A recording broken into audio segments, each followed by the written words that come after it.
days, autumn leaves begin to fall. Beyond it all,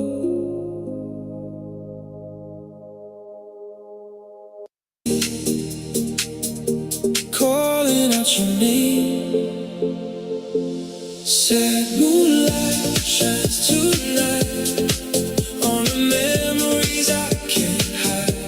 I try to move, but feelings stay true. I'm still standing in sad moonlight with you.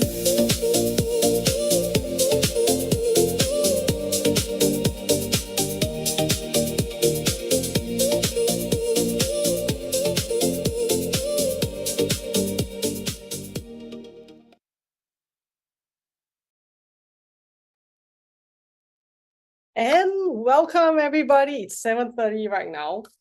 And I would like to say hello to everybody who's here. Hello. Hi. Really excited to be here today. And we have friends from all over the world. Like from what I'm looking at it right now, we have friends from Malaysia. Feel free to share with us, where you're from right now so that we can, take a quick check. That'd be super cool. I know I'm from Singapore, right? Okay, I'm Malaysia and Arizona, you guys. Arizona, hello. Super cool. And also, just so you know, this is live on YouTube. Perak, wow. That's so cool. Okay, because I'm really excited, and there's a reason why I'm so excited about this session today. And more Arizona, hello. Today, okay, we are on to our automatic leadership marathon series. And if you have been following our series right now, okay, you can make a guess which session we are on. Okay, and if it's your first time here, I'm going to share with you a little bit about, what is this marathon series all about? Okay, we had the marathon series is divided into we call it 5 waves, okay? And so far we have completed wave 1, as you can see, a quick why is leadership so difficult? As we know, being a leader is not as easy as it seems, right? Or as it sounds. Then we have gone to talking about wave 2, which is the root cause of influence. Now we are actually kind of ending wave 3, okay? So we're talking here about handling problems, pressure, and decisions. I think leadership comes with some hidden things that most people don't look at, right? We're like, oh, being a leader is all cool, right? But being a leader also has its share of problems, okay? And we need to talk about them and how we handle setbacks, how we prevent setbacks, how we manage setbacks. And of course, then it has to do with decision making. So I'm excited because today's session, as you can take a quick peek where we are right now, we are actually over here at number 16, right? Hey, wait a minute, we're not at 16. Anywho's, we're at number 12, actually. Okay, we're at number 12. Session 12 out of 20th, right? Okay, I got too excited with clicking. As you can see, the topic today is why smart people still make bad decisions. Okay, and it really called me to be the host for this session because firstly, it got me thinking. I'm sure all of you here, you are smart people. Okay, but for me, I'm thinking, am I even smart? Am I even smart? Because I'm already always making bad decisions. Then what more about smart people making bad decisions? And I think the cool thing about today's session is that, look at the tagline over there, the subtitle. It says, regular intelligence is useful, but it is not enough if you don't understand where results are really coming from. That hooked me. I don't know if that hooked you, because it gets you thinking then, is it true that intelligence alone guarantees wisdom? Cook it, right? Because it gets you thinking, right? Then many smart people, they still repeat patterns, right? Like painful patterns in business, in relationships, in money, health, and leadership. So today, I think that's the thing is that today, if you just came in, by the way, okay, I am Jeannie Zhuang, as you can see, that's my photo there, okay, when I was slimmer. And this is me, yes. Okay, I'm really excited to be with you today because of two people. That's why I'm here. I'm very excited to be your host today because of these two speakers. They are Sharon and Brian. So I'm going to introduce, okay, Sharon Fan, okay? She's extremely humble because her titles don't show you who she really is. Okay, here she says solopreneur, translator, and seed system teacher. They are so understated. But if you get to know who she really is, which you will later in the session that's coming, okay, if you can feel my excitement already, she used, okay, these ideas, and apart from these leadership impacts she has made, guess what? She created her husband. How she do that? Maybe you have to ask her another time. Okay, she created him. I would say, in our words, you say, metaphorically speaking, you plant a seed, you get a result. She planted a seed and she get a husband. So, the focus for me is how such a brilliant woman, professional, teacher in these ideas, right, created such a cool young man, okay? And so let's go and take a look at who this young man is. Is Brian Mendoza, okay? Brian Mendoza is also the IT director of DCRG and SCIM. And if I'm not wrong, he can correct me later, is he actually used these ideas to create his dream projects. He actually created this, he's giving me the eyebrows. I'm not sure about that, but I believe he created this, this role, okay, this role that he had as an IT director. It's really, really cool, okay? He's a leader as well. And also, as you can see, he's also an IT consultant and trainer. And if you have not noticed already, they are both translators. So that speaks a lot of the level of wisdom they have. And enough from me, okay? I'm going to stop my sharing because the focus is on them, okay? And talk show style, guys. So from now, okay, for the next 90 minutes, you are going to hear from the both of them. So let's welcome them from their studio, and both of you let us know where you are. Round of applause, please. Thank you so much, Jeannie. Welcome. Welcome. We're here in Taichung, in a beautiful area of Asia. It is. And we're very excited to be here. And we want to say hi to our friends from around the world, especially Singapore, Malaysia, and Arizona. Hello. Very good to see you from different time zones. Thank you for making it. Yeah, we're excited. Thank you for being here. And yeah, I was here before in this great marathon that we're running to learn more about leadership and everything that involves being part of the world that is ruled by people that lead other people.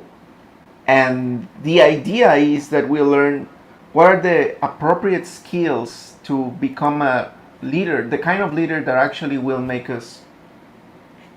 help us make this world a better place. And especially today, the topic is about decision making, which we don't need to be smart to know how critical it is. And I hope that after the talk today, you will agree that it's the right decision to be here tonight. Yeah, so let's give it a try. All right. So speaking of making decisions, let's start with what kind of decision makers are we? So if you are like me, who tend to be anxious about making decisions, please type 1 in the chat to let me know that I'm not alone. Oh, Ivy, I know. And Xiaoyi. I Ping. Oh, I'm so sorry. And Ellie, we have Ellie here. Oh, great. Cool. And how would you define yourself as a decision maker? Oh my God.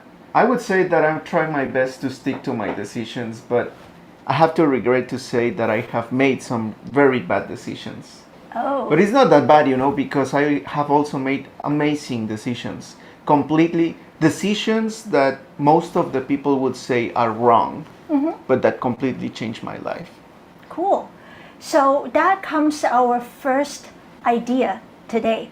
How do we, we know our decision-making style, like I'm hesitant, and then you are decision-making style. I would say just stick to the, yeah, I'm quick. Okay. Like, yeah, once I got an idea in my mind, I just gotta go for it. And I stick to it. Okay. Most of the times. I have a few counter examples. Yeah. But let's see. How do we define the next one? A good decision, or the right decision? What do you think? I think that a good decision would be based on how is that the results of that decision impact your personal life and the life of people around you. Okay. Like, would it benefit you in the end, or would it just make you suffer or make the people around you suffer? Okay. For me, it's like if the decision, the result that comes from the decision make you happy, even though it's different from what you expected to get in the first place when you make the decision. So in the end, if you are happy with the result, then I would say that's a good decision that you made. Okay? Okay. So I like it. in this talk today, we invite you to think about 3 decisions that you have made. One of them, first of all, brought you an unexpected negative result. Okay? Something that you didn't want. And maybe later in the talk, you can find out what it is that could have improved it, so that you would be able to avoid falling into the same trap for your future decision making. Yeah. Okay, and the second decision that you made before, it would be one that is considered a good one, something that brought you a positive result, even though you didn't expect it. Okay, and maybe you did something right there, and we would love to know what it is, and maybe in the future you could repeat what you did to create similar result. And the third one would be one decision that you made maybe recently, and the result hasn't come out yet. It's still uncertain. Right, so there's still room to do something to make it right. Okay? Yeah, I like it. All right, so let's see. First, we need to all agree on is the importance of decision making. Okay, do you have an example of a decision that you made that changed your life? Yeah, I have many. But the most important one, I would say, was to start flirting with a lady that I never met before, and that I only saw online, and that made me in the end move to the other side of the world to live with that someone. Okay. It was a crazy decision, and something that it had a lot of cons, because again, we never met before. It was during the COVID times, meaning we couldn't just travel right away to meet each other. I think it passed like 1 year or something before we met physically. And then, it ended up with us being married. So it looks like a tiny decision, right? Just something that you would do every day. Flirting every day. Flirting, yeah. I mean, it's a casual thing. That's something that is kind of minor. Only the flirting, not the getting a partner. But it ended up with getting a partner. Another one would be, for example, I was a pharmaceutical engineer when I came out from college. Yeah. And I remember back in 2015, I was still in college. I met Geshe Michael, and I was like, I want to work with him. Wow. I didn't know what Geshe Michael would need a pharmaceutical engineer for, but I just knew it. And then when I came out of college, I decided to quit my first job in my field, in my degree. But No, how do you call it? My major. And you liked that job that time? I liked it. I didn't love it, but I liked it. And I quit that so I could attend a program with Geshe Michael. And then from there, my whole life changed, because then I started to move to another field that was not even What your something that I area of had in study. mind. Yeah. Yeah. Nothing that I studied. And 1 or 2 years after that, Geshe Michael named me the IT director of DCIG and SCIM, completely a pharmaceutical engineer taking care of IT. That's why I have so many mistakes. Smart people make wrong decisions sometimes. Sometimes. Yeah, yes. but maybe joining DCI is the best decision that you have Yeah. ever made. Do you agree? I agree. Look at you. You're here. It's thanks to DCI. Thanks to DCI. And so here we see that sometimes even a very small thought, okay, or a small move, a minor decision may come out as something that changed people's life. It could be that impactful, not just one person, two people, but two families and the people around them. Yeah. Yeah. So now let's get into decisions. So the topic today, as we all know, smart people. Why do smart people still make bad decisions? And smart people, how do we define smart? Like, what does it need for someone to be considered intelligent? I would like to ask you that. Yeah, I mean, do you know any smart people or something? I'm actually looking at one right now, I would say. Before I even met Brian in person, all I heard about him is, oh, he's a genius. Yeah, some of you know him in person. So, do you agree with this? What people say about him? That's all I heard. There's a genius, like at SCIM, where we train teachers for DCI. And here we have quite a few SCIM trainees.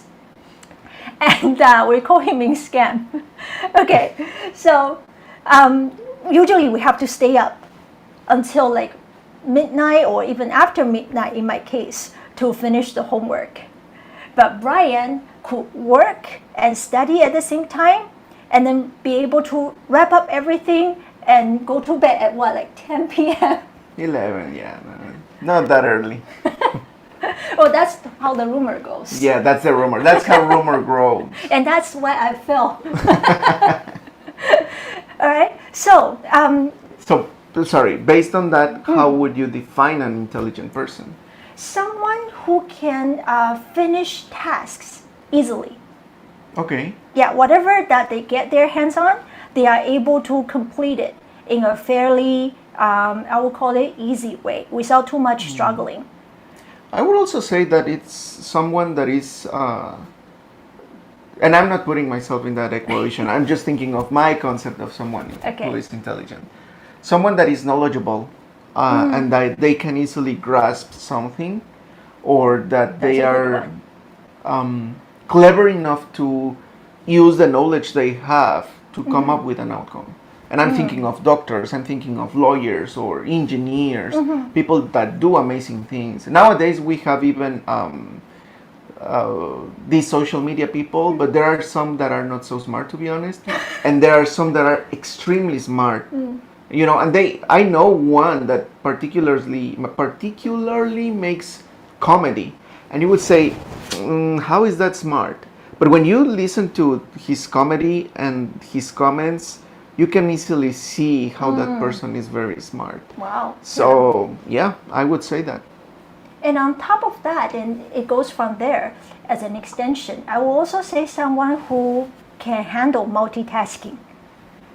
Okay. And that's what I see in you as well. You can handle multiple work at the same time.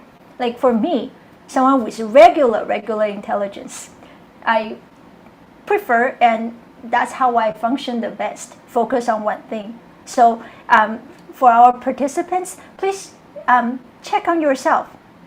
Do you have any of these qualities, or is there any other qualities that you consider is necessary for someone to be seen as intelligent? Yeah, maybe you have some other concept of what a regular, we call regular intelligent person, meaning someone that we normally think of as smart.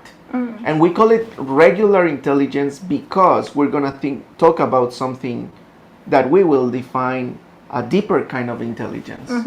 But for now, what do you think? I mean, is there kind of like a regular characteristic that you would say, oh, this makes this person intelligent? Maybe people will think about, like, for example, higher IQ. Oh, that's a good one. Yeah, higher IQ.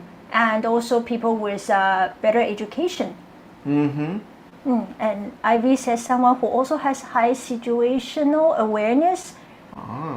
And situational awareness needs to street smart. I like that. I like street smart. I like street smart. Yeah. That's my kind of thing, actually. Cool. Problem solving.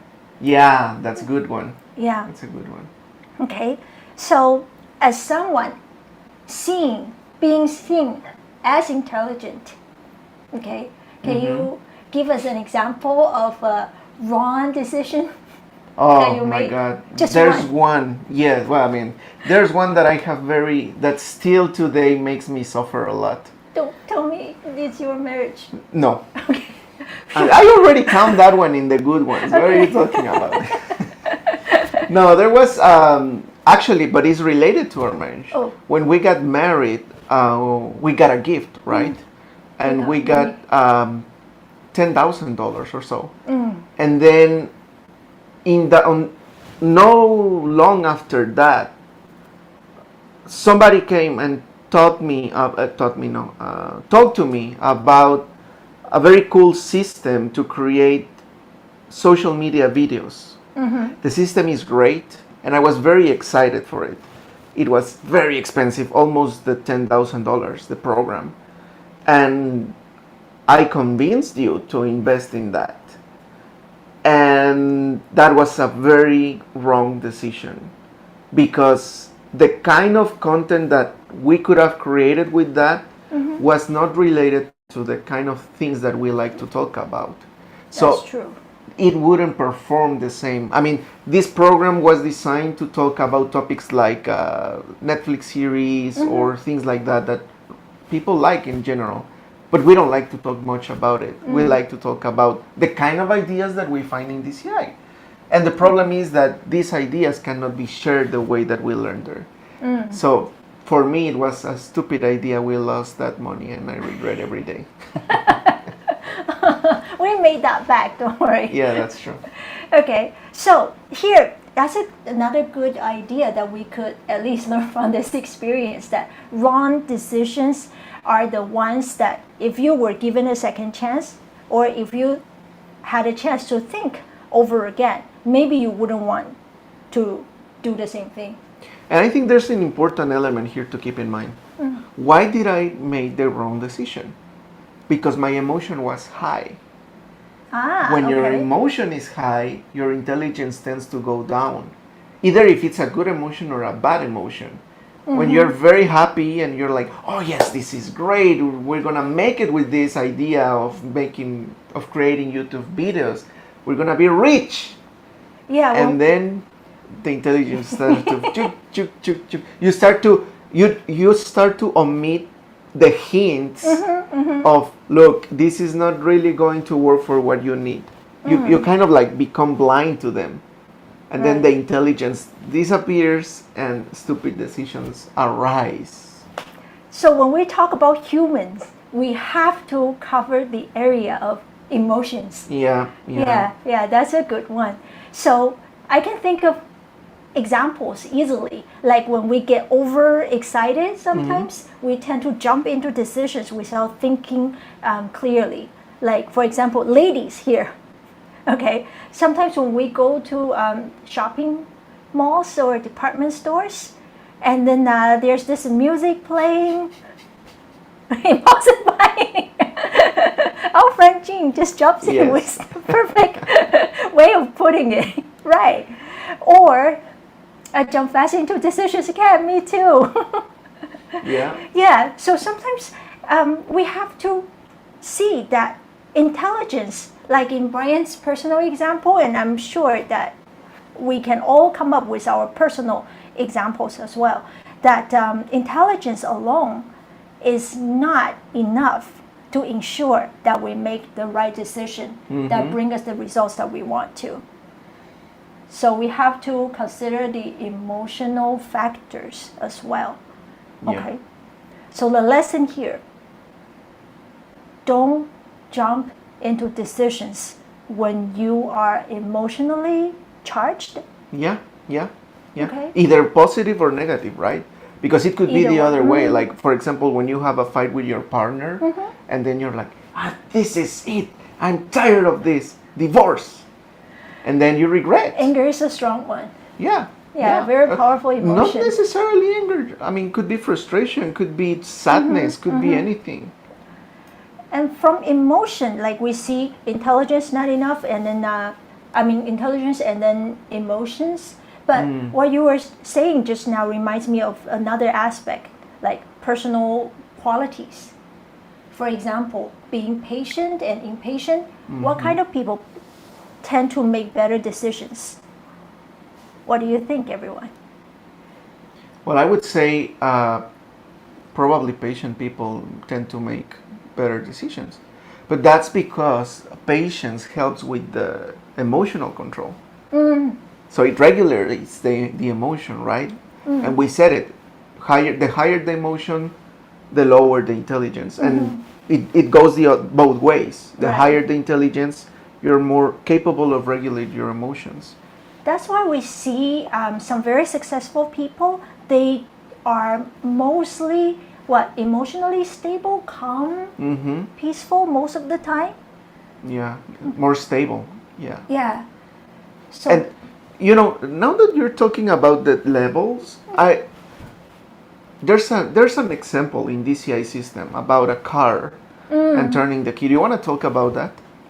yeah, like for example, to start a car, to make a car moving, okay, what we normally would think is the key. The key is what turns on the car Right. to get it moving. Well, nowadays they use a button. Right. There's no key anymore. I'm from the last century. Yeah. Sorry, I'm an old product of the last century. Okay, so right, so a key or a finger to press the button. Right. Okay, but then in a DCI system, we will say, well, that's the surface cost because that's apparent. That's what we can see and what we do directly. That's what gets the car started. But then, what if the car doesn't have a battery? Would the key work? No. Not likely. No. No, because you need the spark, right? Before we jump into the battery, we would have to talk about the spark. The button or the key triggers the spark in the thing that I can remember the word in English. In Spanish we call it bujía. Maybe somebody knows. It's kind of like a thing that creates the spark and Let's see then if people know. Anyway, that thing, let's call it the spark. Let me try to see if I can find it here. Spark plug? The spark plug. Thank you. Yes. The spark plug. That thing generates the spark and then that generates the combustion of the engine. And then I would say that spark is actually emotions. Oh, okay. It's at a deeper level of turning the key, It's behind but the it's key not that's yet working. completely the ultimate source. The ultimate source would be in a car, the battery. Right. And that's something that we haven't talked about in this whole Decision decision-making process. So it looks like the key, which we can say is the analogy for intelligence. Okay, and what's behind it, the next level, a deeper level, will be the emotion. Whether we are stable, emotionally stable enough, whether we are... Pretty much that. If we are capable of regulating what we're feeling at that moment. Like, remember the big lens that we bought? We bought, I'm a wild photography lover. I love birds and I love animals. And to be able to capture beautiful images of those beautiful beings, we need a huge lens, like very big, because they're far away, and if you get close, they just go away. So all my life, I wanted one of those big lenses. So when we were capable of affording one, we just jumped into buying it. Actually, she bought it for me. And then no longer, like, as soon as I received it, I was like, oh my God, this was a very emotional purchase. Impulsive buy. Yeah. And then no longer after that, my computer died. So Within a month. within a couple of weeks, actually. So that was the worst timing and the worst everything. The lens was like $2,000 and something, no, $3,000, and the computer was around that too. So I was so pressed and stressed about it. Me too. Yeah, you too. So you see, the thing is, if you are not capable of regulating your emotions, even when you're excited about something, something bad can happen. That's Yeah. true. That's why after IQ, people start to look into the area called EQ. Yeah, emotional quotient, right? Coefficient. Okay, because it's also like driving our decision making, and it's at a deeper level than things like intelligence, which we can tell, I think, more easily than emotion, and it's behind intelligence driving it in a way. Yeah. Yeah. But then speaking of emotions or personal qualities, how do we cultivate those qualities that are necessary to make right decisions? That will be another level. That would be a deeper level. The deeper level that we were talking about. And I would say even, well, no, it's not the deepest. But let's say it's the deepest. Okay. The battery level. Yeah, the battery level. You can have your spark plug could be in perfect conditions, but if there's no battery that triggers the electricity to spark, then nothing will happen. But let's summarize a little bit before we move on to the next deeper Perfect, level. So smart people still make wrong decisions from time to time, even though they are expected to be more successful because they are smarter. But some personal examples, I'm sure I have more. I doubt it. That it shows that intelligence alone is not enough. Okay, so for those of you who are like me, who have regular intelligence, please be relieved that intelligence is not the key. Well, it is in a way, but it's not the only key that makes us capable of making right decisions. Okay, there's something else behind it. Okay, and then we talk about emotional factors, saying that when we are emotionally charged, try not to jump into decisions because that time your intelligence level just plunged. Okay, so try to avoid making important decisions when you are like feeling emotional, whether it's a good one or a bad one. That's the takeaway for me so far. For me too. Okay. Right now I'm excited about something else that I want to buy. But I'm regulating my emotions. I'm trying to make an informed decision. Okay, regulating emotion. That's our next topic, actually. So, how do we regulate emotions? What is behind our emotion? What decides that at this particular time we would have certain emotions coming up? Or, what's another way of putting it? What's the real cause? What's the real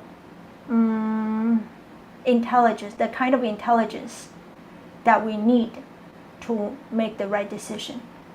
If I had to put it in a way, I would say understanding that everything that we do to others has a consequence in our lives. Is that it? Right. Yeah, right? Yeah. Like, and yeah, you can put whatever name you want on it, but basically is the way that you interact with others has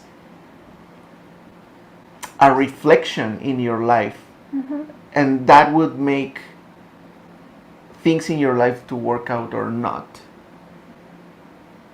Is that where you want to go? Yeah. I'm thinking about deeper intelligence that we talked about. There's something behind the regular intelligence. Mm-hmm. So why don't we start with defining deeper intelligence? Okay. That's the real driving force of a decision making. Like it. You go. Okay, I would say, following what you just said, a deeper intelligence would be understanding the real cause and effect. Okay. Like what it is that's really leading to the desired outcome that I want to make. Because it seems like that the decision itself doesn't get to decide entirely my happiness, whether I'll be happy or not with the decision making. Okay, so if I really want certain result to come out, then the decision is not guaranteeing my happiness. I would say that it's the understanding of what really brings the desired outcome that leads us to make proper decisions and eventually getting the ideal outcome that we seek. So what you're saying is that this deeper intelligence is to understand causes, their consequences, and how do they generate patterns in our lives, right? Right. And also, in a word to put it, it's like understanding the correlation, what leads to what. Okay. For example, when we think about making investments, so what is the outcome that people look for? To multiply their money. Exactly. Okay, so maybe we spend a lot of time looking into different investment options, and then now we find trustee, those managers Yeah. to handle our money, Financial Advisors? Advisors, yeah. right, to handle the money for us, the investments. But then in the end, what brings the desired outcome, which is more income, is not necessarily all those efforts that I put in. So if we really understand, like if we really possess this deeper intelligence, then I will be able to understand what it is that forces me to get certain results. What would be the battery for the car to start? Exactly. Okay.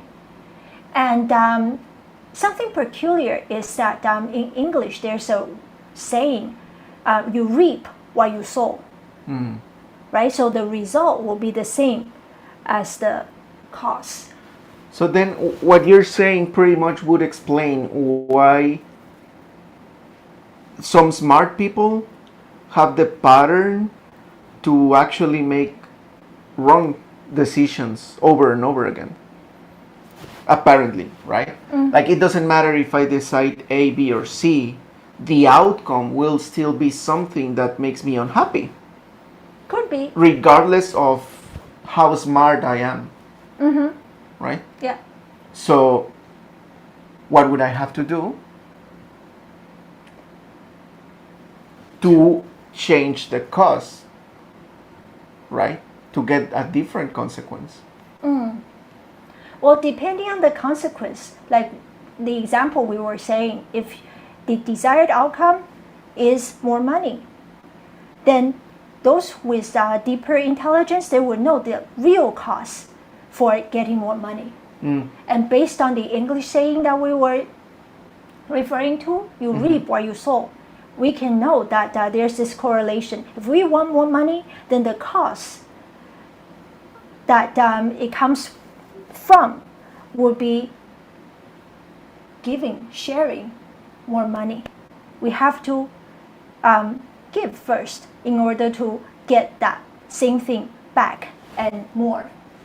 And what was peculiar about that is in Chinese language, there's a similar saying, 种瓜得瓜.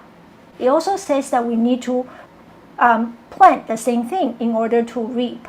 Is there something like that in Spanish as well? Yeah, we say el que siembra cosecha, the one that plants reaps. Okay. So that would be, I think, the essential idea of deeper intelligence. People who really understand the correlation between cause and effect, the cause and the result. Yeah. Yeah. So again, and I think that's the important part of the whole conversation we're having here, is it doesn't matter how smart you are. It doesn't matter if you want to use this marketing campaign or that marketing tool or that marketing trend to promote your product. If you don't understand what's the real cost to sell your product, then neither of these will work for you. But if you understand this deeper intelligence that you're talking about, then it doesn't matter which one you will choose of the marketing paths you want to take, you will get the result anyway. Is that it? Yeah, and I have a good example. Give me the example. Okay, so let's just imagine a case when your friend, okay, so I'm asking all the audience to imagine this scenario.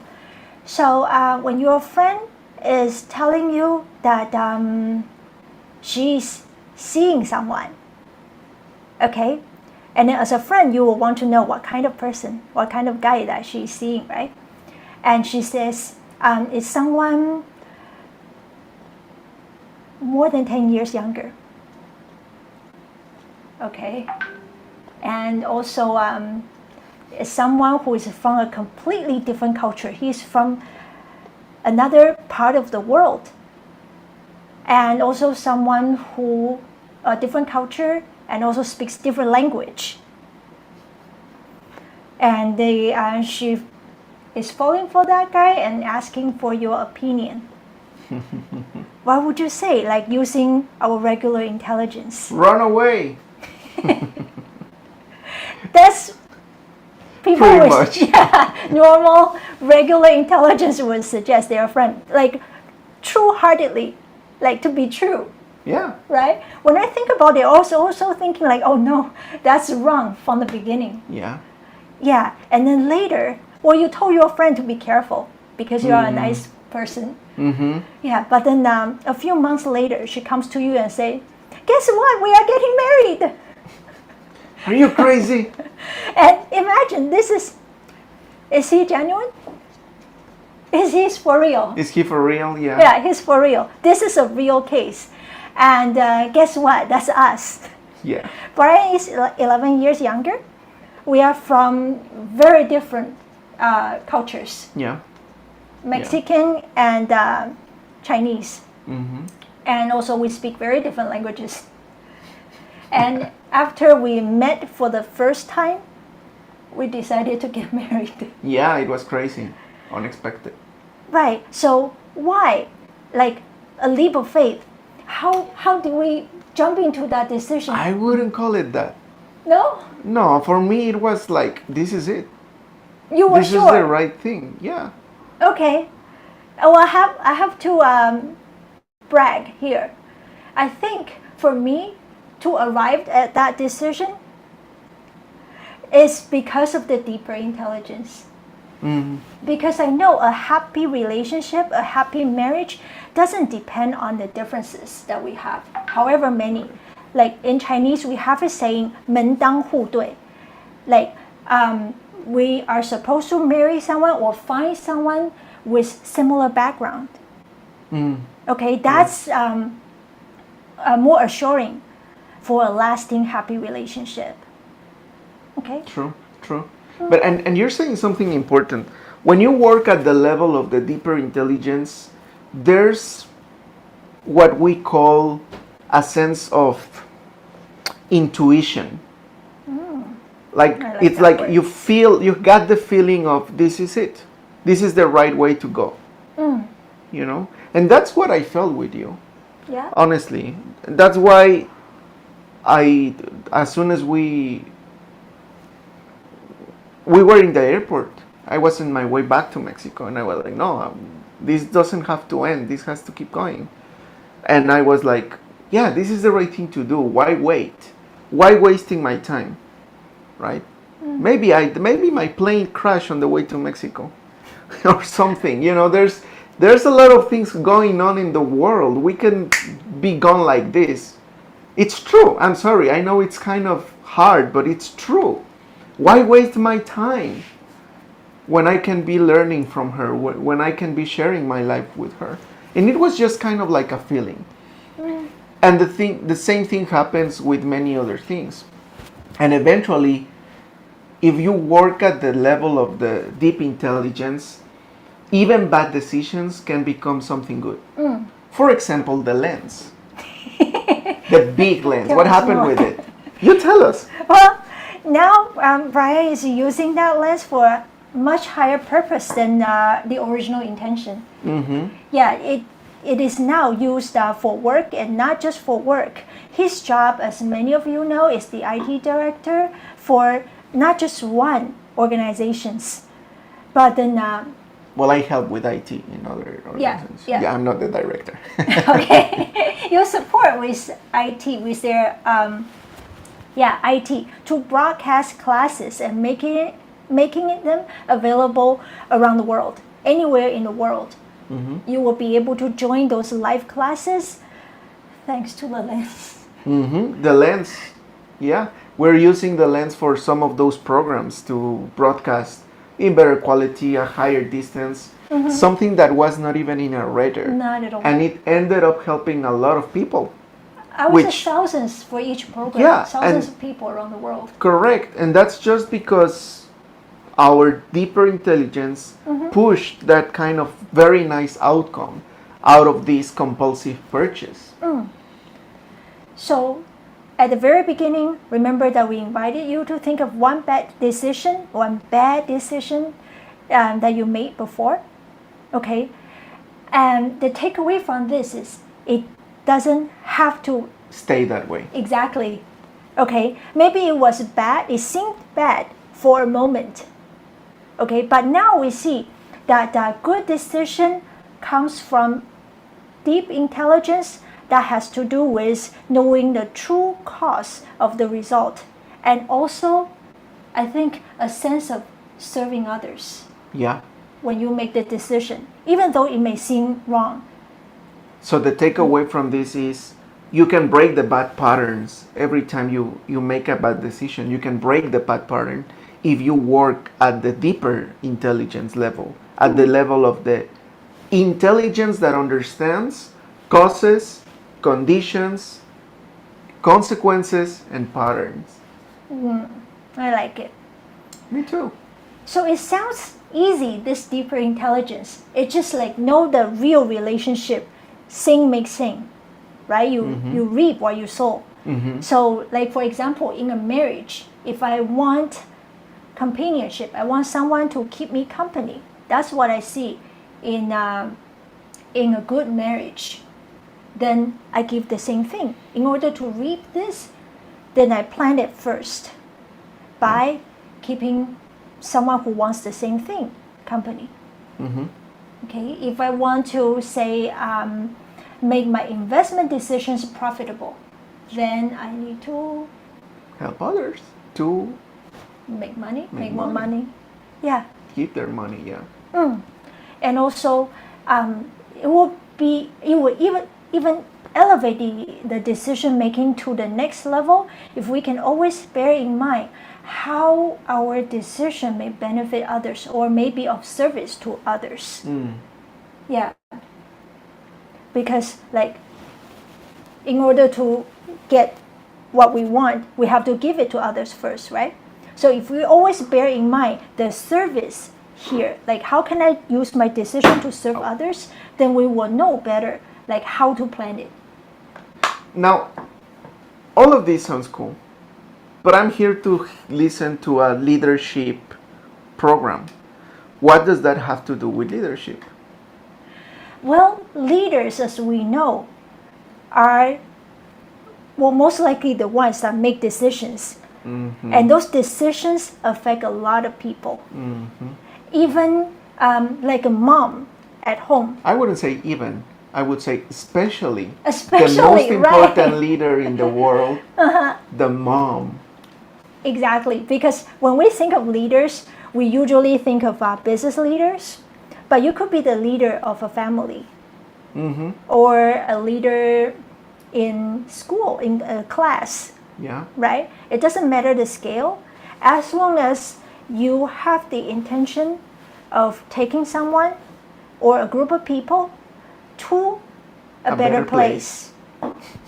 Then this requires the skill of making the right decision, Yeah. okay? Because it affects not just the leader themselves, but a group of others. Yeah, and especially, I mean, the most important leaders are parents, honestly. Because even the business leaders and the politicians and those guys, all of them have parents. And that just indicates how parents are the most important leaders of the world, because whatever outcome they have with those they lead will affect more people, Right. right? So if you're a parent, please type 2 in the chat so that we can give you a hand. If you're not a parent, don't feel bad. We're not parents either. But our decisions still matter. Yes. Cool. All All right. right. Thank you, Yesleen, Jacqueline. Congratulations for And being Raymond. parents. Raymond. Yay. Helen, congratulations on being parent, yes. And then, so now we already revealed the secret of what to do when we want to make the right decision, right? Just make sure you are clear with what it is that you want to get the result. I mean, okay, and then give the same thing to others first. Then with this already in our pocket, why do we need to go to the leadership class in Singapore? That is actually a great question. What we're talking about here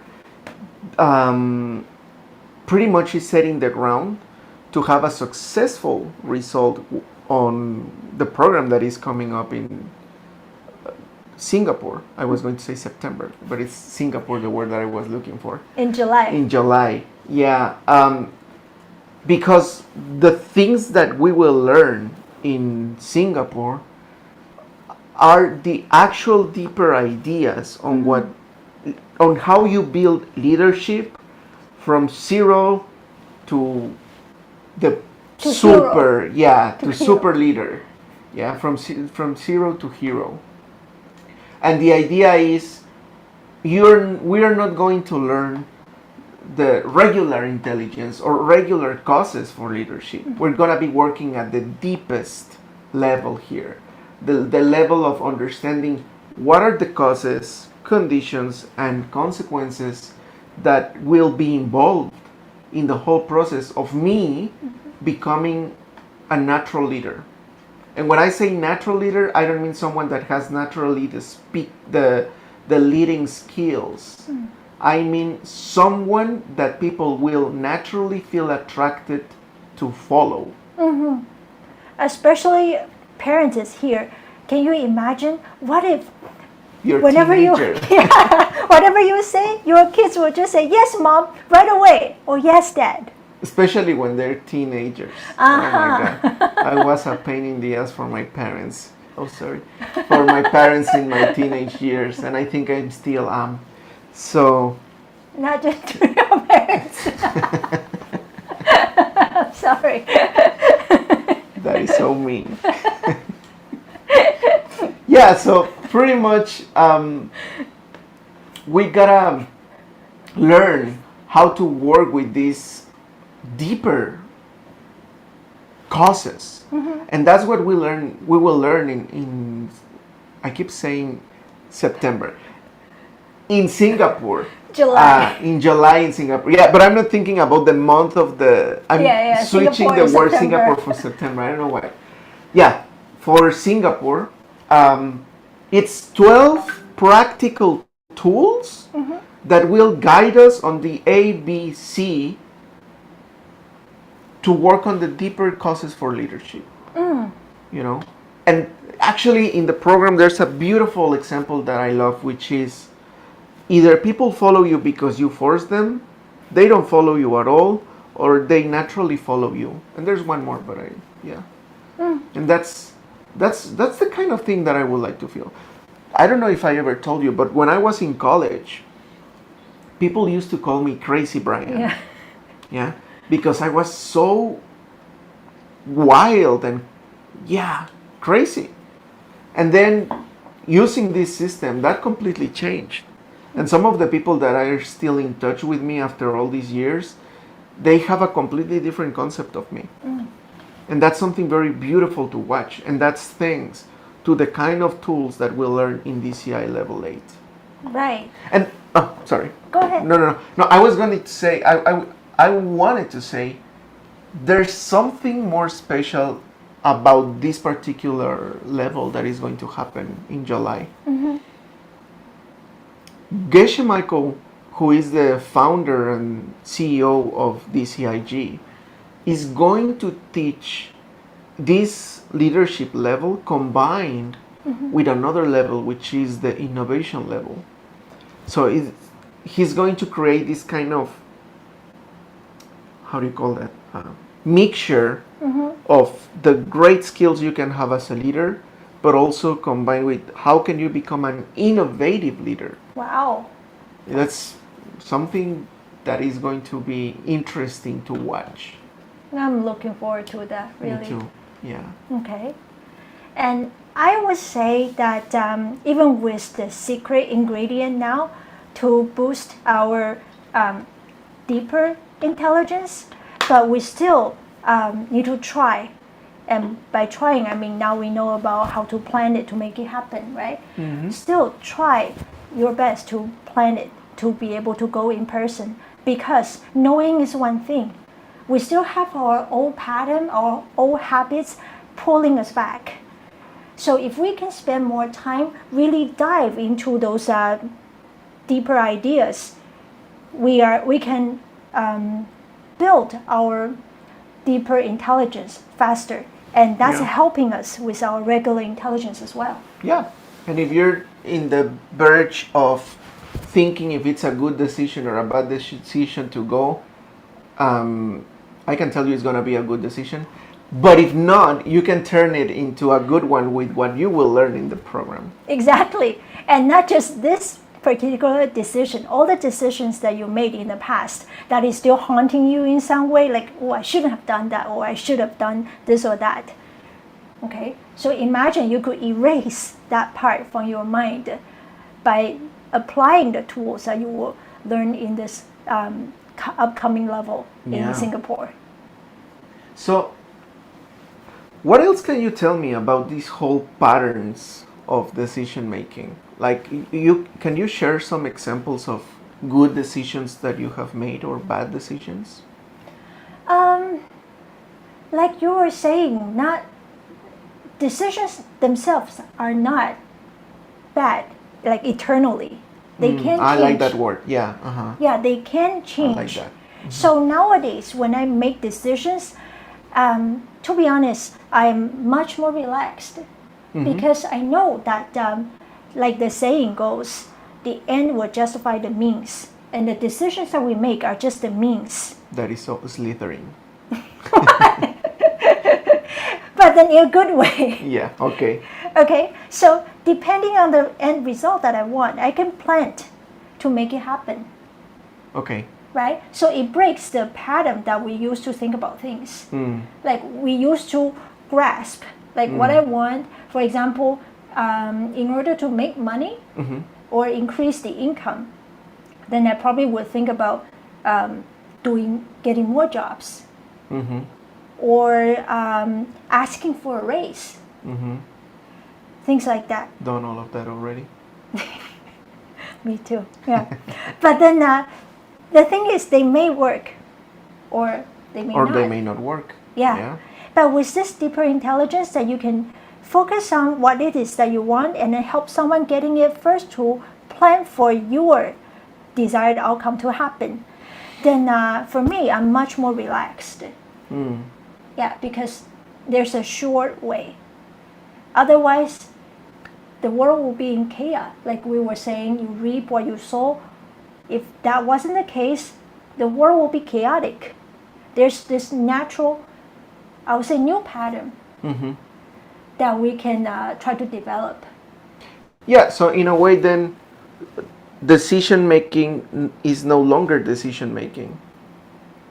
It's automatic. Like whenever you want something, you go to this new pattern by planting it, by sharing it first. Yeah. So in a way, we don't need to make decisions. Because you feel instinctively, you feel what's the right decision. Right. That's what it means when we say don't make decisions. Exactly. And there's no more struggling, like choosing over which options that are in front of us. That saves, imagine how much mental space Oh my God, and yeah. anxiety that would save us.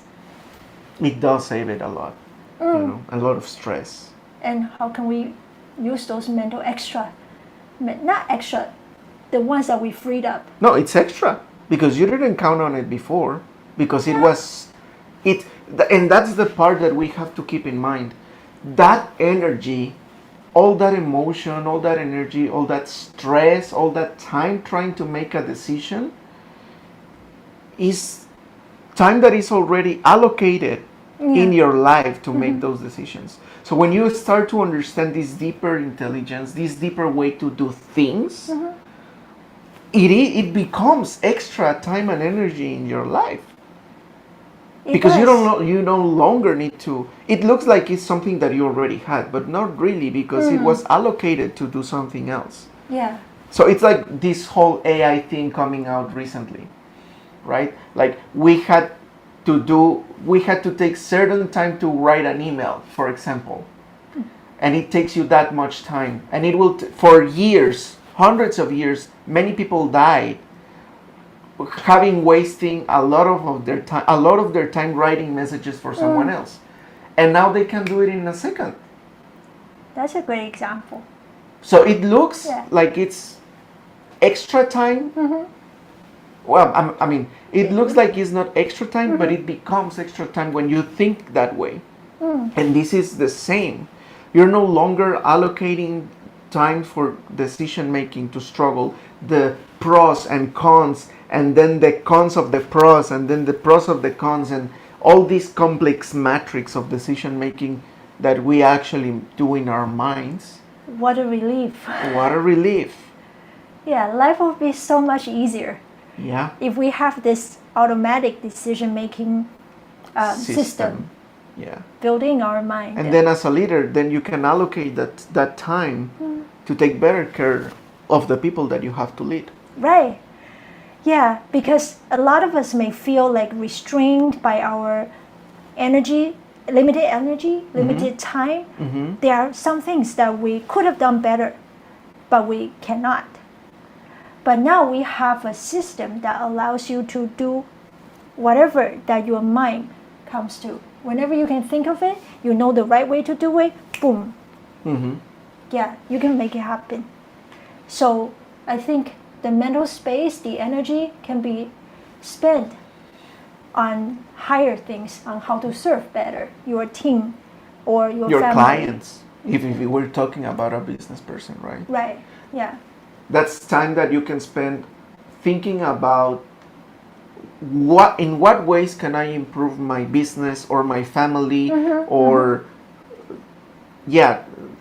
to really spend time with your family, focused on your family, for example, on your business, listening to and this is very important as a leader, listening to what is it that your team needs, how is your team feeling, how is your team living their lives. I was reading a study the other day, and they said like those leaders that are worried about how the personal lives of their employees are are the ones that get a better performance from their employees. Did I? Yeah. So basically, the people that is happier performs better. And we were talking about that in talk, I think it was topic number 2. If people in your company does not feel happy, if they don't feel satisfied, they silently quit to whatever they're doing. And they are no longer happy in your company. And they just go with the flow because they have to, but they are in their minds, they are no longer part of the team.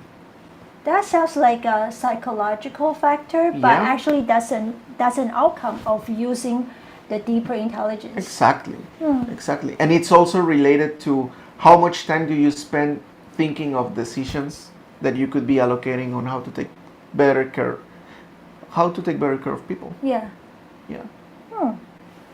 And Helen is asking, are we both coming to the class? It looks like we have to. Now we have to look at things We are sold by ourselves. by ourselves. Okay, so now with this key idea, I want to challenge those of you who have come to this level before, DCI level 8 or other DCI levels. If you have, can you type 3 in the chat?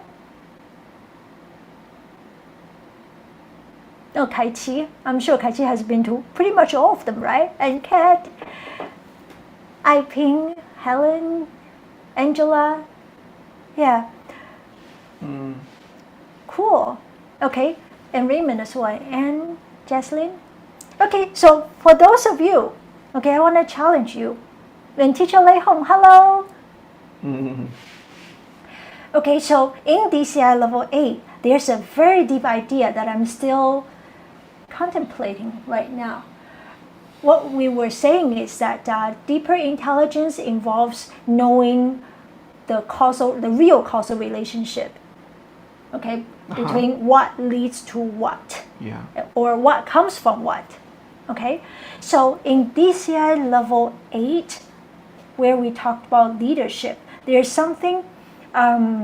It's not directly about leadership, but it's something interesting to really chew on. There's a correlation, and that's another reason, by the way, why we need to go to class and learn more and deeper, because there are some correlations that are not that apparent, obvious or direct. Okay, so there's one. It's an important one, but see if you can figure out why. In class, it says the cause for radiant skin is not complaining about the weather. Okay, so if you want radiant skin, don't complain about the weather. But why? Okay, so this is an example of causes that are not so obvious. And we have to rely on some reliable source to understand deeper, so that we can really plan exactly 100% what we want, instead of like hitting the wrong target. Even though by using this system, no matter what, you will end up somewhere better. But we want something exactly or even better than what we hope for. Then we got to learn deeper about this correlation. So what do you think, everyone who has been to DCI classes before, or even this level before? Radiant skin can remove pigmentation. This one I'm still working on, so I'm not a very convincing example, but I would say let's try, Helen, okay? So try to not complain about the weather and see if it works that way. Don't complain about the weather, okay? What do you think? I have no clue. That's why we need to keep learning. Yes. I want to go back to the decision making. So does it mean that whenever I have a decision that I have to struggle with, what I need to do is just to get more information. Okay, we can always think of cases if there's any exceptions. So do people with more information always end up making the right decision that lead to the result they look for?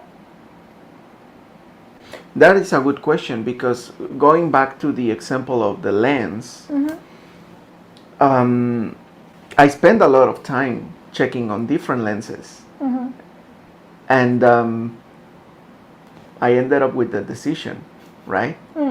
But in our case, I didn't spend a lot of time getting a lot of information from you. All I knew was that it was going to be challenging because we were so different culturally, because in the core we are practically the same, but in our values, that's what I mean. But culturally, there was a lot of things that I didn't know until we were together, right?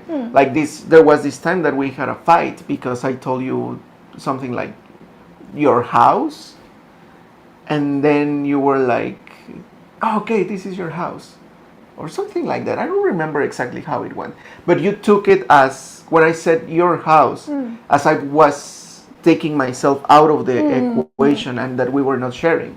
When in fact, in Mexico, we say your house, my house is your house. It's a, like, welcoming you, something like that. And there was a conflict there just because the use of phrases was different, right? So those details weren't based on an informed decision, would you say? But it ended up being good. You see what I mean? Like, it's contradictory. It's contradictory because we didn't have the whole information. But I think, well, I'm pretty happy. I don't know about you. Same here. Yeah, so Good to know dodged you the are. ball. Yeah, we dodged the ball. We ended up with a very good result, even though we didn't have the whole information. And that's because we worked on the deeper Using the deeper intelligence? yes. I would say so. So, I'm sorry. So, in the end, is having more information about the elements to decide to make a decision or not doesn't necessarily guarantee that we will make the right decision. No, it doesn't. And that's the way that we usually think. And nowadays, people is like, oh, I need more information, so I'll just go and ask Gemini or ask ChatGPT or ask Claude or ask the three of them at the same time. And then I was doing it today. We're having another program soon, and I need to find some cameras. And I was like, oh, I need more information about cameras, right? But in the end, that's not what is going to change things.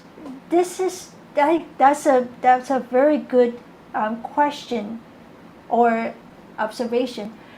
I think this has to do with what we were saying, how deeper intelligence actually helps us grow our regular intelligence. You think it's information that is helping us make the right decision. Yeah. But it's actually, why are you looking for that camera, that information? It's because you want to help those organizations that you are serving to have a proper equipment to use in their event, right? So again, it goes back to what we were saying about service. Yeah. Yeah, those intentions or the driving force, the motivation behind us in our mind, it leads us to do certain things, okay? But maybe the same intention with me will go a different way. Yeah. Yeah, but in the end, if we have the right intention, if we plant the right seeds or the right cause, then we will end up having the same result. Yeah. So having more information seems like the key for us to make the right decision. But remember, there is this spark plug, there's this battery behind working to make sure that the key works. Yeah, so never miss the key ingredient. Yeah.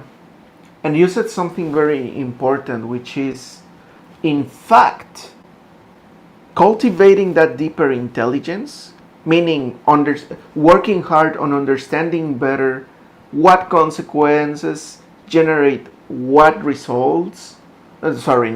What causes generate what results, what consequences, has kind of like a side effect, which is your regular intelligence, the standard intelligence that we talked about at the beginning of the talk, it starts to increase. Yeah.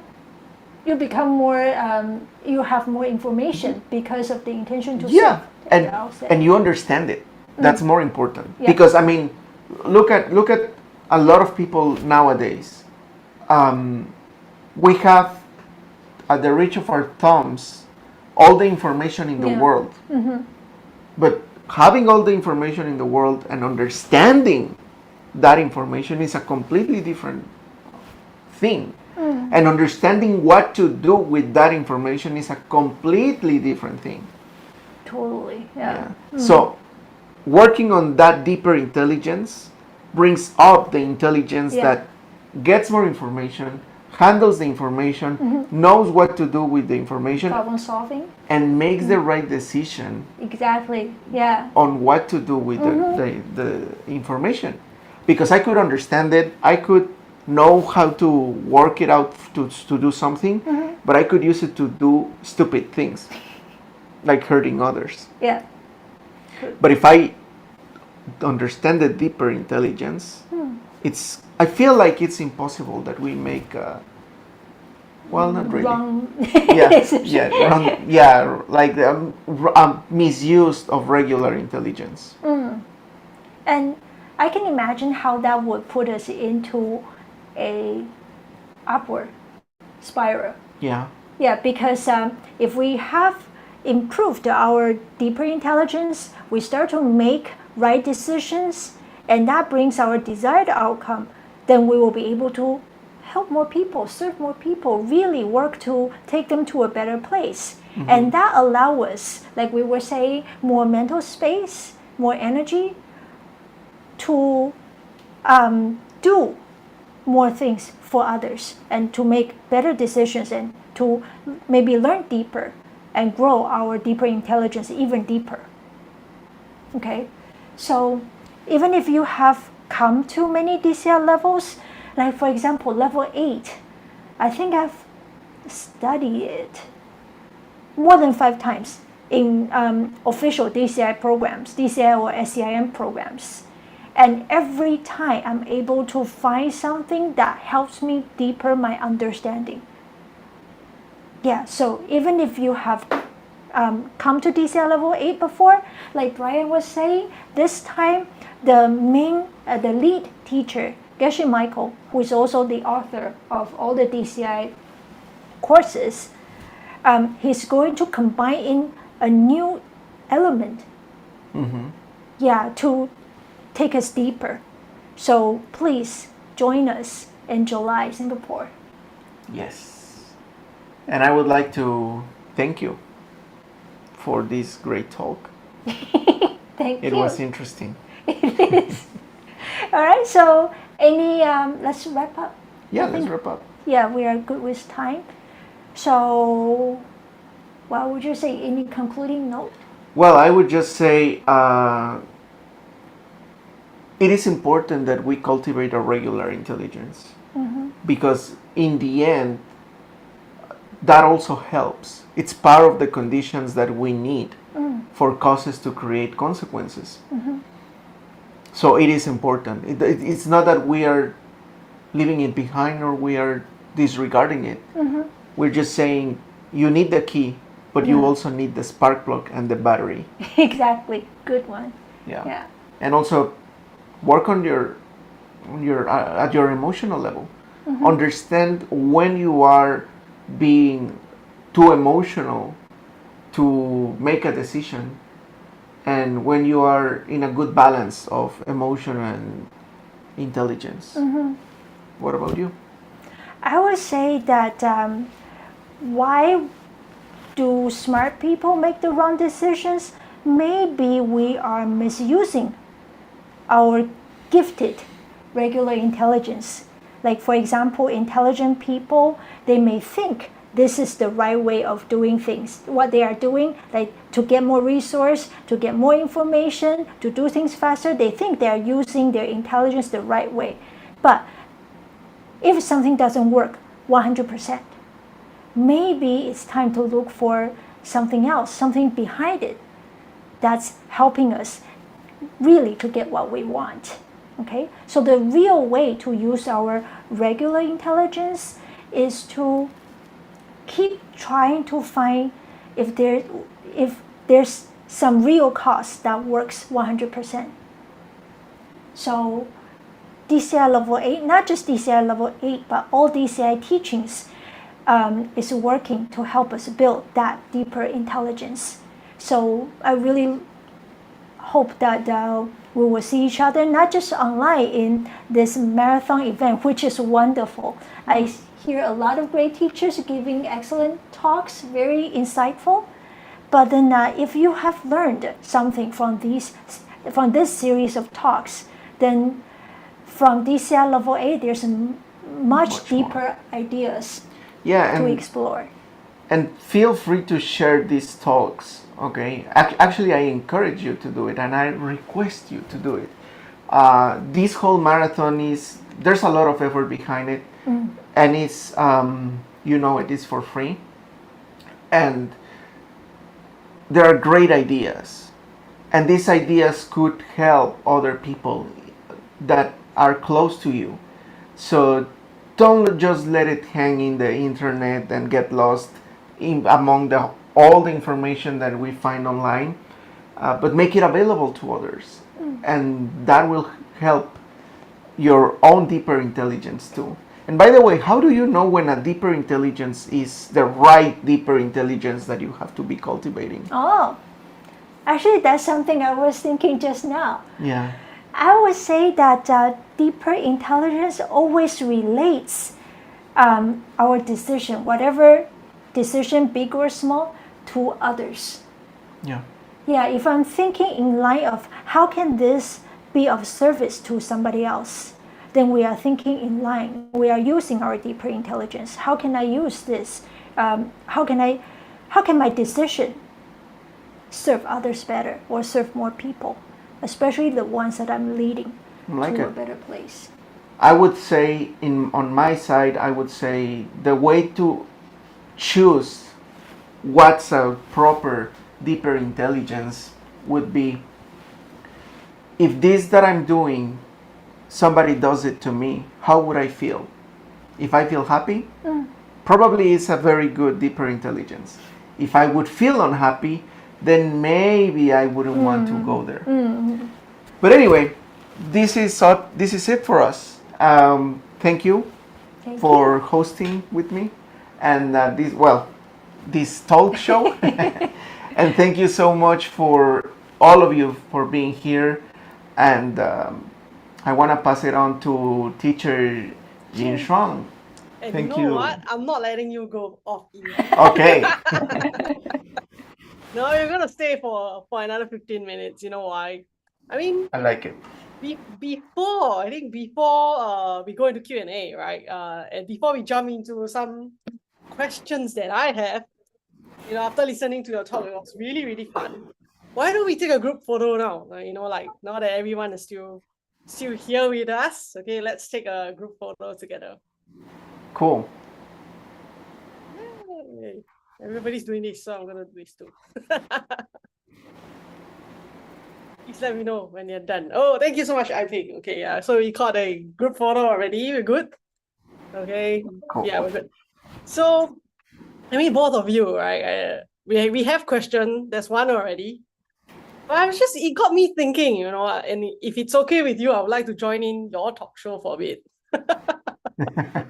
And while you drink some water. And anybody else, if you have questions, you can start sending them in, in text, and I will facilitate the Q&A in a bit.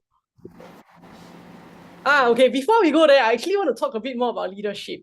Before we talk about beautiful skin, and it got me thinking, both of you, is like, you were talking about bad decisions, good decisions. There's one question about that, like wrong and right decision. But I just want to maybe chat with both of you about having lead teams before. Have you had like situations where you need to make a decision about a team member, for example? Like maybe it's a conversation, a difficult conversation with them. Have you guys ever like had to talk to somebody and make a decision about, I don't know, maybe their involvement in the team, a change in their scope? Have you regretted your decisions before? Good to share. I mean, I have had my fair share, but I would like to hear from both of you first. You go first. Don't be shy. Oh, come on. Well, yeah, there's a person in my team that he has another job and he's very unreliable sometimes. So he still works with us sometimes, not all the time. And I think that one of the hard parts in the decision was to decide whether letting him go or not. Okay. Because he's reliable when he's available, but it is hard for him to be available. So it's kind of like a weird balance. I don't know if I'm understanding the question in the first place, but I would say that it all comes down to, for me, using the deeper intelligence to what will make this person happier. And so far, I have found that what makes this person happier is to be kind of like in a limbo, or like in a in-between situation of either I'm not here and I'm here at the same time. Like having that flexibility, which makes, I mean, for me the decision was whether you stay or you go. But then I didn't think of that third option. Like, you can stay in between. And for a while I struggled. The middle way approach. Yeah, but in the end, the decision came along. Is that it? What you're asking? I'm trying to lead to the question, so feel free to share your examples, because your talk really got me thinking about a lot of like team decisions that I've made in the past, and which I'm gonna lead to this question by I'm sorry if I read your name wrongly. I'm gonna read the conventional way that I understand is Ivan, I think, or Ivan. Okay, so the question is this, both of you. It says, what is a wrong or right decision? Like sometimes the decision that is perceived right earlier becomes wrong later, vice versa. So what do you guys think about like this wrong or right decision? I think Sharon did mention about it, but I think it would be good if you can dive in a bit more. Yeah, thank you for bringing up this question so that we can both see it in a different ways, or to go deeper on this. Let's see. So, like, actually, Brian touched on it as well. Things are not permanent. Like, they don't have to be good or bad forever once the decision is made. And we can use this fact that everything changes to our benefit by focusing all the time on what is the goal, what is it that we really want. Okay? And then keep planting the same thing for others, so that it doesn't matter how things around you or other matters change, you will always feel the same. For example, even for bad decisions, if something is bad to start with, like for example, an unhappy marriage, okay, it seems like not ours. Why do you point at me? So even the wrong decision to get married, or you think you married the wrong person, okay, keep in mind what it is that you want. Okay, I want a happy marriage. I want to enjoy life with my husband. Okay, then plan the exact same for others first. Okay, so bring harmony to relationships around you, and then to share happiness with others. And then the initial wrong decision will start to change. Okay, so always bear in mind what it is that you want, and then keep making it happen for others first, so that you will be able to see it in yourself. And for those good decisions, of course, we don't want it to go bad. Okay, so again, go back to what it is that you enjoy in your current business decision, the outcome.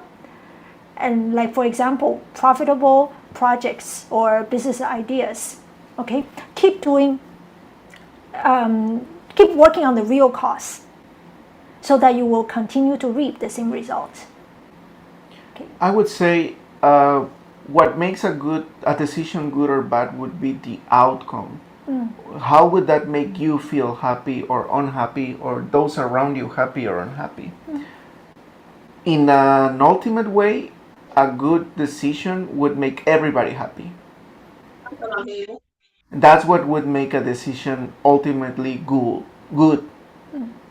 If it makes everybody feel bad, then it's ultimately a bad decision. And I think that there is the key of how we should learn to make decisions, because we sometimes make decisions that will only make us happy, but will make others unhappy. And if we understand the deeper intelligence, then we will understand that if this decision is making someone else unhappy, then eventually will end up making me unhappy. Right? So that's the way that I would define what a good or bad decision is. Because in the end, however you feel about a decision, and I'm going to be in trouble right here, doesn't necessarily depend on the decision itself. And I mentioned it with the example of the lens. I was very excited with the lens. I made the purchase, then the computer thing happened, and then in my mind, it was a bad decision. But teacher Sharon said something that is very true. A bad outcome doesn't have to stay as a bad outcome. How did we turn that into a good decision or a good result? When the opportunity to serve others came. When the opportunity of helping others with that lens came, then it became a good result. Because the lens that made me happy, only me in the beginning, ended up making happy literally hundreds of people after that. Thousands. I wouldn't say thousands. I don't know. I have to look at the stats. But yeah, a lot of people, let's say. You know? And then it ended up making happy everybody. So in the end, that bad decision became a good one. I will go even one step further. In Brian's case, it's like when opportunity comes that you can use your bad decision to serve.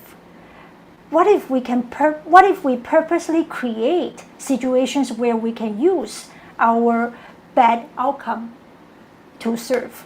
For example, going back to the unhappy marriage thing, then I'm not going to look at you. Okay, so for example, how can I use my poor relationship in my marriage to be an inspiration for others? There are some experience, there must be some lessons learned. So I can use my own example to remind others, to show others what to do, what not to do, to make sure that they have more harmony in their relationship. And by doing that, by sharing, by bringing more harmony to other people's relationship, then what am I creating for myself is a harmonious relationship. That's a great. So we can even create opportunities to use our bad outcomes to serve and to turn that from bad to good. I love it.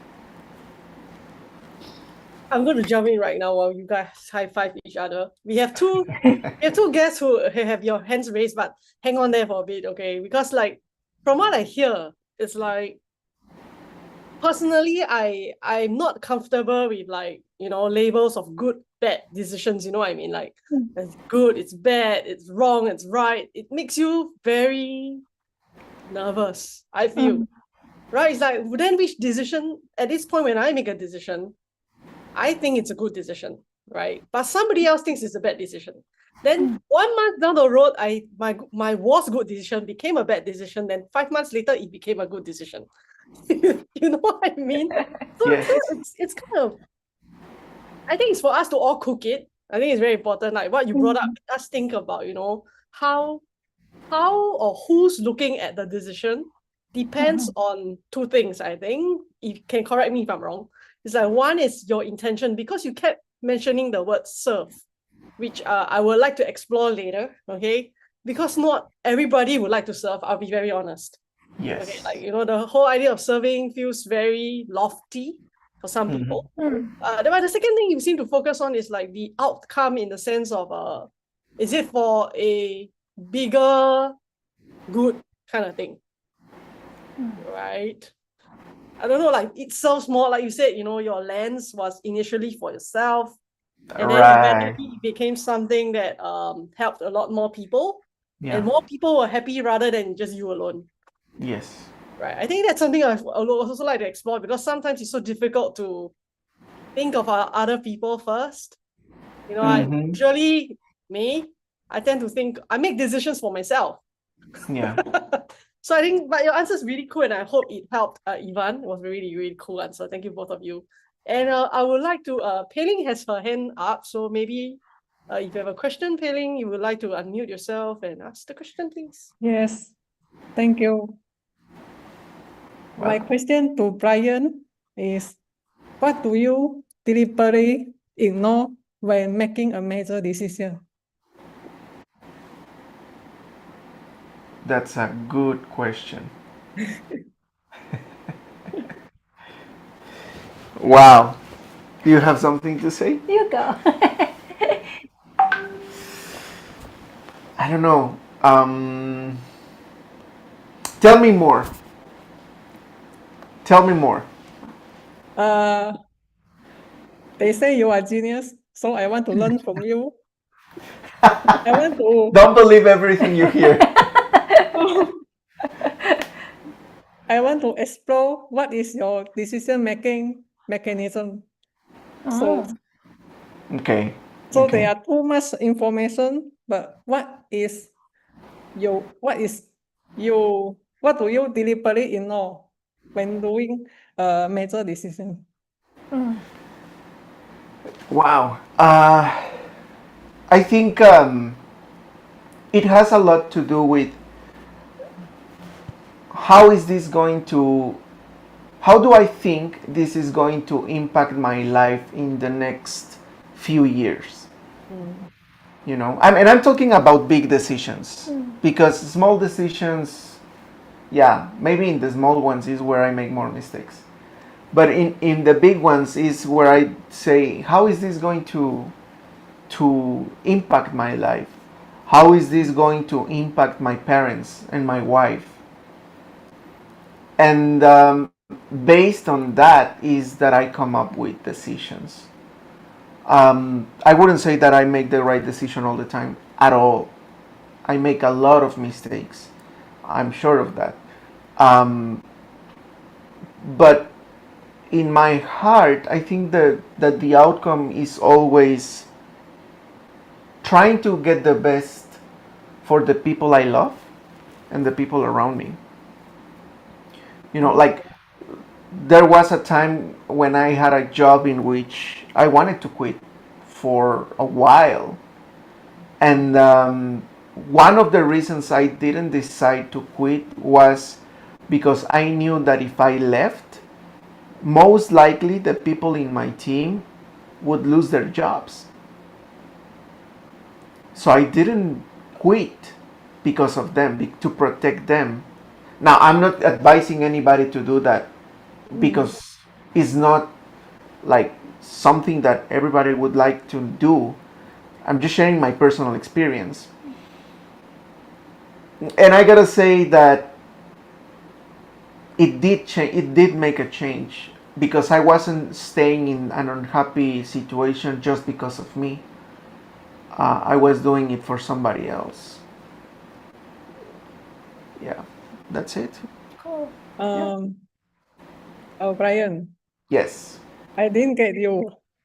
I know I know your principle Uh huh. in making decision, but I would like to explore what things that you will deliberately ignore it when you're Ignore. making, ignore when come to decision making. I mean, if an important decision making, I mean a major one, what Mhm. you will ignore it. Ooh, I don't know. What would I ignore? Like me, ignore me. No, No, not I just give you people. an example. I I think she's mean trying to say factor, what to Yeah, you will factor. Frame cancel out, out. right? like What instead of what would I factor in, cancel? what do you cut out? I think. I don't know. I honestly don't know. I would say the opposite of what I just said, like things that would hurt others. Mm. But I mean, we go back to the three levels that we talked before, right? We gotta go to the spark plug level because when you're facing a powerful decision, emotions will have to arise, and then it's difficult to cancel or ignore things or to just be completely logical. And I consider myself a very emotional person. Not that I cry all the time and things like that, but I do feel my emotions a lot. So for me, it's hard to control my emotions.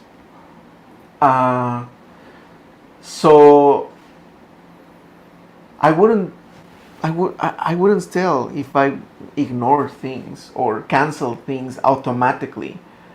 I would just say whenever it's a decision that will hurt others, I would consider it even more. I wouldn't cancel it. I would consider it even more. You know. So yeah, I'm sorry. I feel like I'm not helping you, but that's the No, truth. me too. Give me 5. Hey, Cool. thank you, Okay. Pei for the question. And I think it's a difficult question, and I think Brian tried to answer it. No, Yeah. if it's for me, what was I supposed to cancel? I'll be like you. I think like you. I think I would. I've learned along the way. I am also an emotional person, and I realized that emotions really, wow, it It can really impacts, backfire. right? It really like gets in the way of making a. I wouldn't say good or bad decision. It gets in the way of making a decision. Yeah. Yeah, I think that's something that's really cool. I love your talk today about the emotions part because it really got me thinking, about how emotions color our judgment. I think that's the key, right? We tend to judge and then we make a decision based on that colored judgment. So I think it's something that Pei can consider based on their talk as well about emotions. So we have another person who have your hand raised for a while already. Is Hari Chandra. Do you have a question? Or Sorry, I have a question. yes. Thank you for the opportunity. So I want to ask, okay, you said that when you always come for 5 times, you learn something new. May you share with us about these 5 times that you learn something new? And the second one is about sorry, is about a bit about outside the level 8. Okay, it's like how about your relationship before? Do both of you learn the diamond cutter system, the seed system before? And let's say if only one of you learning the diamond cutter system, but the other believe the other side, what do you think? Great questions. Please go. Um, Very interesting, and thank you for the question. Every time, like the bad decision examples we were saying, bad decision doesn't have to stay bad all the time. Okay, so our understanding of the same thing, okay, the same DCI level A, just say for example, the lead teacher, Geshe Michael, even if he didn't make any change to it this time, okay, the same thing. When we look at it, every time we may see something different. Just like bad decision doesn't have to stay bad all the time. There's always something, in DCI system we call that seeds. Okay, depending on how we treat others, we plant certain seeds. And then same makes same. So if I, during this time between the two events that I attend, if I help someone deeper their understanding of anything, it doesn't have to be DCI related. It could be like how to do their work better or how to see things differently, for example. Then I'll be planting seeds of new understanding. And then those seeds may ripen in the DCI class for me to see or to understand the same material in a different way. Okay, so that's why seed planting is that critical, to be sure that what you want, and then you plant the same seed so that you can get back to the same thing and have a different experience. Okay, that's how the 5 different classes that I attended always bring me something new, because in between times I share with people my understanding, and that's how the new different understanding came along.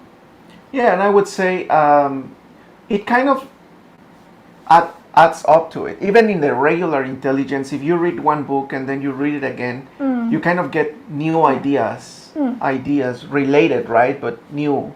For example, the first time that I read the Diamond Cutter business book, I learned a set of things. But the second time that I read that book, I realized that I never really understood the system of the 3 times book.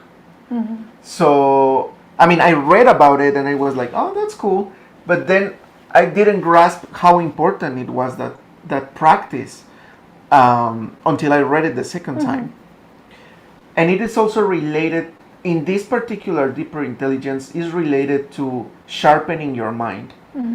Because your mind becomes more sharp and becomes more precise and accurate, then you start to grasp ideas where you never thought were there before. And I have been learning this for over 10 years.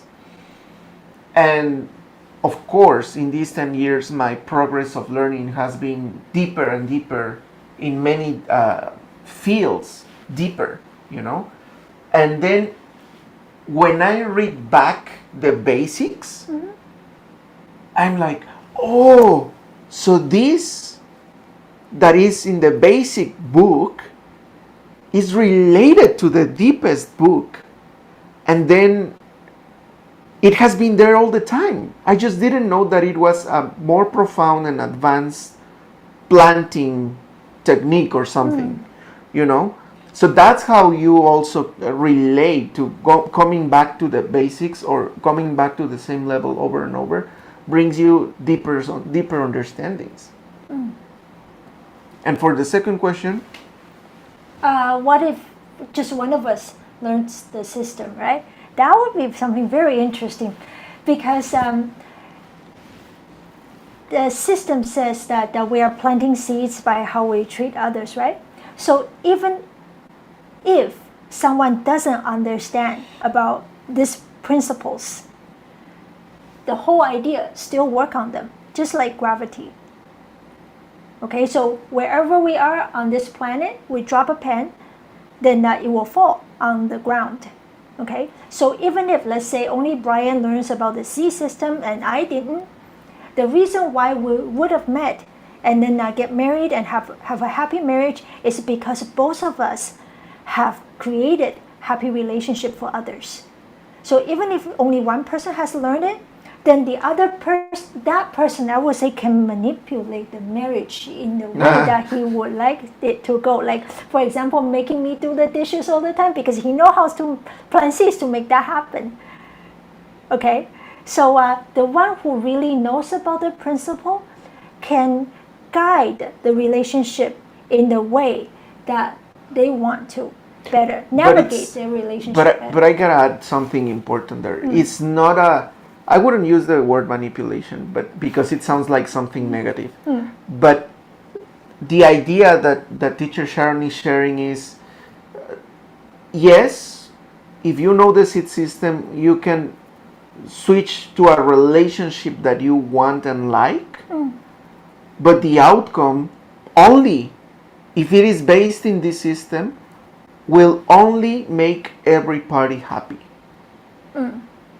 So you wouldn't be forcing the other person to do anything they don't want, or they will be unhappy doing what you want them to do.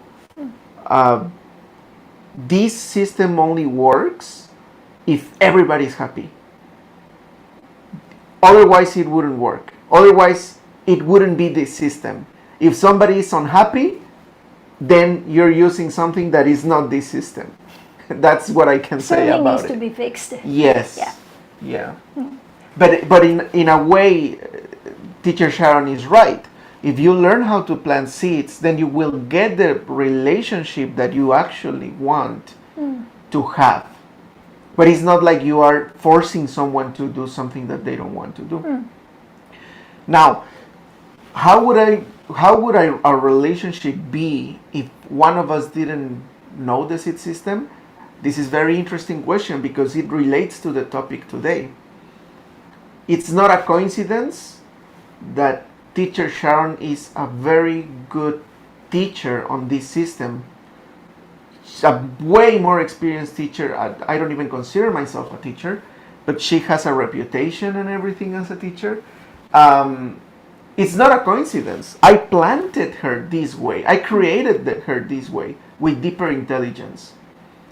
She wouldn't be this person if I didn't do my job properly, honestly. So for me, I spent years planting someone like her. And don't get me wrong, I'm so thankful to my previous relationships, and I still love my past partners, not in a romantic way, she knows it, but in a very, very deeply thankful for them because they helped me understand what is it that I wanted in my life. And they were amazing people. And they helped me to realize what I needed to plant it.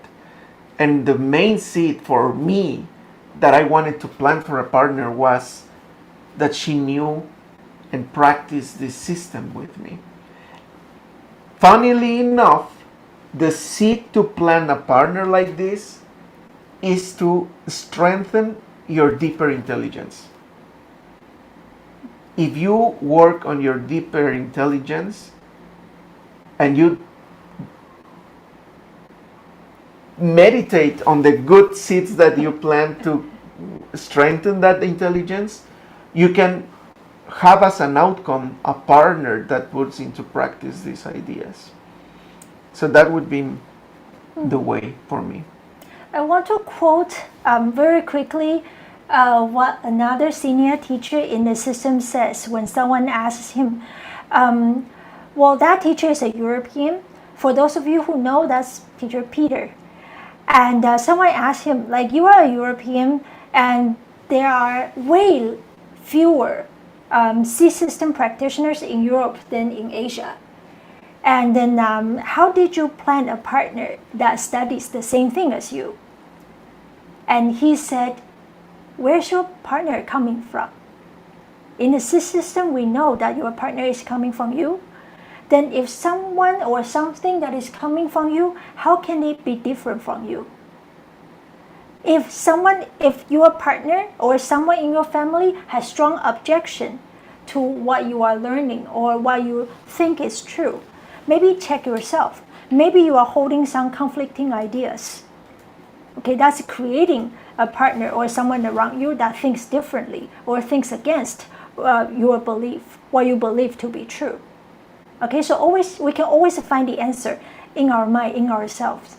So that's the beauty of this system. We don't need to seek help from the outside. The outside is actually our vehicle for us to or channels to plant seeds. Okay, so in the end, like we were saying, know what you want, plant the seeds through helping others, and then in the end, like Brian keeps reminding us, in the end, everybody will be happy. That's the seed system. I just want to hop in because of time. I initially thought like we had a lot of time, and I'm like, I love how everybody's interacting with the both of you. You know, you guys are really charismatic speakers, and I'm sorry, Hari. I know you have follow-up questions, but unfortunately, oh man, these questions, maybe you can leave it for the next session or for the next speakers, because I think if you both could quickly answer Daniel's question, that'd be great. Yes. The question is, what seed to plant to see correct correlations? Like the example that you gave about beautiful skin and etc. Quick answer. Study deeper the system. Come to level 8. Yeah, that's the quick answer. If you want to understand relations, just dedicate more time to studying. And reliable sources, especially. Yes. Okay. That's one. That's it. That's great. Yes. You said quick. Actually, that's it. That's that's really it, yeah. That's really it. Okay, then can I have a quick question, because I can wrap up in 3 minutes. My quick question to both of you is, maybe we have friends here who are new, right? And they're thinking, you keep telling me that I have to work on deeper intelligence, or that, I have to give something in order to get what I want. It's so difficult for me to think about other people. When I'm trying to get something for myself, you have something for, to help them get over this hurdle.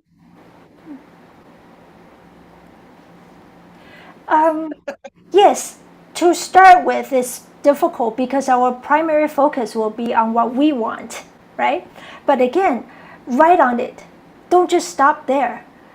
Because if I want certain things, then that makes me the perfect person to understand what it is like without it.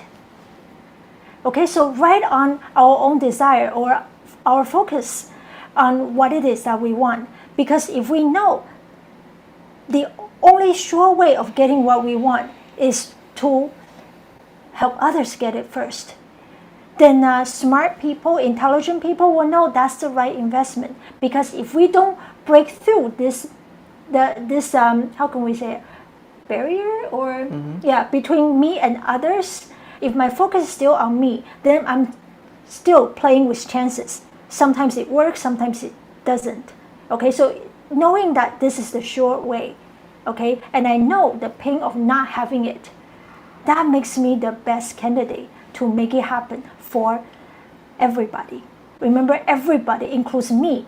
When I see that I'm doing it for others, that's because I see this as somebody else. But then eventually it's coming back. It's a sure path. Then I'm just creating the loop by doing this. Then it might make it easier. Okay. Do you have anything to add? No, I think it's right. Yay! I mean, thank you both of you, and we cannot get enough of the two of you. To be really honest, as you can see, they don't want you to leave. So, I hope I sincerely now make a request to the both of you. Hopefully in the future when we have more of these marathon sessions, we hope to see more of both of you, because I think both of you, your dynamic, and your wisdom really give us a lot of insights. So now, thank you both of you. You can take a break now. Please have water. And then I'm gonna do a wrap up for everyone. Please don't leave yet, okay? I need to tell you important things, like for instance, Hari's questions, I can quickly make a wrap up, and please Hari, come for the next session and ask the speakers, I think, in the next session, because I'm gonna share with you who they are. They're really, really cool people, okay? I think they are from Europe, if I'm not wrong. So Because Harry's two questions over here, after learning, automatic leadership, should we still learn conventional material for leadership, etc.?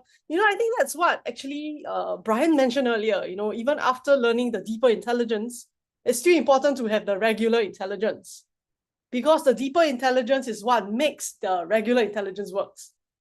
It's like I still need a postman to deliver my stuff. Something for you to think about. But that said, guys, okay, I'm just going to quickly show you the slides, because during Brian and Sharon's session, they actually mentioned Geshe Michael Roach, and here he is, okay, the man in action here. He's actually the founder and CEO of DCI Global. And please take a picture of this slide, if you will, okay? It's this event that Brian kept trying to say September. It's not happening in September. It's in July 3rd to 5th, okay? It's happening in person in Singapore, and it's also happening online as well. And a cool thing that I want to share with you is that you probably have heard different types of leaderships before, right? You have heard about democratic leadership. You probably heard transformational leadership. You probably have heard, I don't know, visionary leadership. You have heard a servant leadership, but have you heard of automatic leadership? Automatic leadership, okay, it's something really, really cool, because it's what Brian and Sharon have been talking about, the deeper intelligence that you can develop that will automatically position you to be seen as a leader. Okay, and of course you will learn, I think, Harry, it's not just about learning the content, it's about applying the content, which is like, how then do I be able to consistently, right, apply the content? So, my dear friends, okay, if you came here today and you're interested to find out more about this event that's happening, right, please reach out to the person who has shared this event with you, find out more from them. And a cool thing that I want to mention something, like as a speaker myself, right, who has been to the main events, right, where Geshe Michael goes through in China, etc. I have to tell you something really, really cool, which is every level, or we call it every course that you attend, it's not the same course. I can't explain to you, it sounds strange, right? Like, I've attended automatic leaderships, so many sessions that I think I lost count, okay? But if every time I attend it, it feels deeper. I can't explain to you, it's like, it could be Geshe Michael's going deeper, right? He's sharing with us more content, okay? Or it could also be, suddenly something clicked in me. I'm hearing something different. So which is why, if you have already attended automatic leadership before and you are thinking about it, you're not sure, reach out, okay, to the person who has shared with you this event to find out more, okay? Or you can continue to attend our marathon series to hear more, okay, from our speakers. And if you are like, I actually have no idea how I found my way here, scan the QR code, okay? This is the DCI, Diamond Cutter Institute Global and Sedona College International Facebook pages. Scan this QR code, follow DCI CIM on Facebook, message to find out more about the sessions as well. Also, you can message them, DM them to find out more about the upcoming program. This is the upcoming session, okay? So the upcoming session is the leadership skill of refusing bad choices. Today we talk about, right, why do smart people make bad decisions? This is how can you refuse. I think it's like we are getting a bit deeper, and it's going to be Olga and Ainor, okay? Then they are really, really cool, I would say, speakers who have experience in business, as you can see, okay? They own their own business consulting, as well as, they use, like you see, Ainor used to be an ex-CEO of the largest TV company in Kazakhstan. Okay, you might want to really find out more from them, okay? With that said, everyone, okay, thank you everyone, okay, for today. I'm very, very happy to be your host for today, and I look forward to seeing you in the upcoming sessions. Have a good night, or good morning, good afternoon, wherever you are in the world. Hope to see you in